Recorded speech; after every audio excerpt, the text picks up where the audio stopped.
Welcome to the listening section of the TOEFL mock test, brought to you by Spinta. This section measures your ability to understand conversations and lectures in English. In this section, you will listen to several conversations and academic lectures. Each conversation and lecture is followed by a number of questions. You will hear each conversation or lecture only one time. You may take notes while you listen. You may use your notes to help you answer the questions. Some of the questions will replay part of the audio for you. Answer the questions based on what is stated or implied by the speakers. You must answer each question before moving on. You cannot return to previous questions in this section. Good morning, everyone. Today we will examine wetlands as critical components of the global carbon cycle and the trade-offs that managers face when making conservation decisions. I want you to think about wetlands not only as habitats for birds and fish, but as living systems that store and exchange large amounts of carbon with the atmosphere. First, let us define wetlands in broad terms. Wetlands include peatlands, marshes, swamps, and mangroves. They are characterized by saturated soils and waterlogged conditions that slow decomposition. That slow decomposition is key because it allows organic matter to accumulate in soil and vegetation, creating substantial carbon stocks over centuries. Peatlands are a good example. Peatlands occupy a small fraction of the terrestrial surface, but store a disproportionately large amount of soil carbon. In many boreal and temperate regions, peatlands contain more carbon than the above-ground biomass of forests in the same regions. This means small changes to peatland condition can have large effects on atmospheric carbon. However, wetlands are not simple carbon sinks. The processes that store carbon also produce other greenhouse gases. In particular, anaerobic decomposition in waterlogged soils generates methane. Methane is a potent greenhouse gas on short timescales, so a wetland that sequesters carbon can at the same time be a source of methane emissions. This creates a management trade-off. Draining a wetland for agriculture or forestry reduces methane emissions because the soil becomes aerobic, but it accelerates carbon dioxide release from previously stored peat. Conversely, re-wetting or protecting a wetland increases methane, but stabilizes or increases long-term carbon storage. The net climate effect depends on the time scale and the balance between carbon dioxide and methane fluxes. To illustrate with a case study, consider coastal mangroves in Southeast Asia. Mangroves sequester carbon rapidly in both biomass and sediment, and they provide coastal protection for communities. When mangroves are converted to aquaculture ponds, a large amount of carbon is exposed and can be lost. Restoration of mangroves, therefore, can be an attractive option for climate mitigation, coastal resilience, and livelihood support.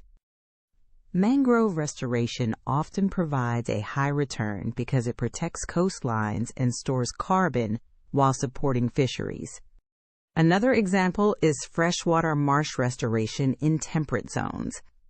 Restoring hydrology can reinstate peat accumulation and habitat complexity, but managers must consider mosquito breeding and local agricultural needs.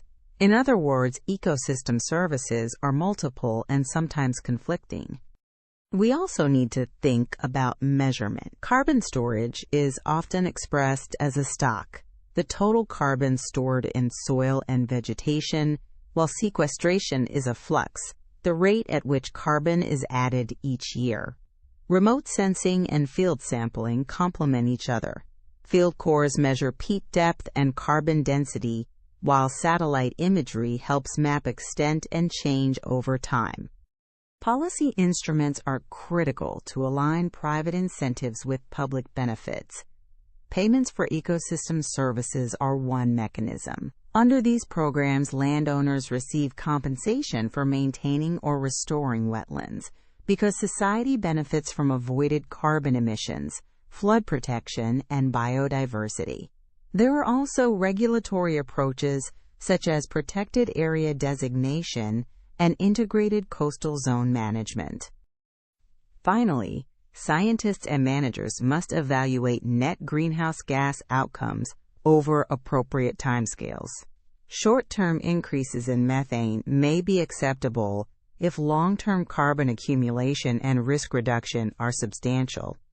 The bottom line is that wetland conservation and restoration are complex, but they offer valuable climate mitigation and adaptation opportunities when managed with an understanding of biogeochemical trade-offs. That concludes the main points. If you have questions, I will be happy to take them, but first consider how different stakeholders might prioritize these trade-offs in your own case studies.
Listen again to part of a lecture, then answer the question. Mangrove restoration often provides a high return because it protects coastlines and stores carbon while supporting fisheries.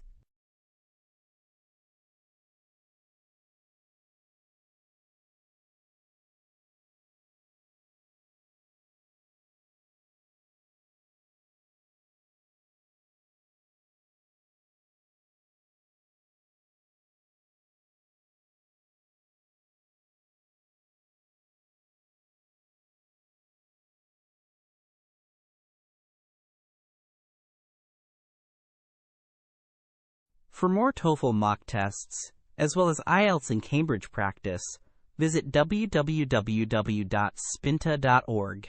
We provide updated tests every single day, AI feedback for your speaking and writing responses, and access to a wide range of high-quality mock tests to help you prepare with confidence.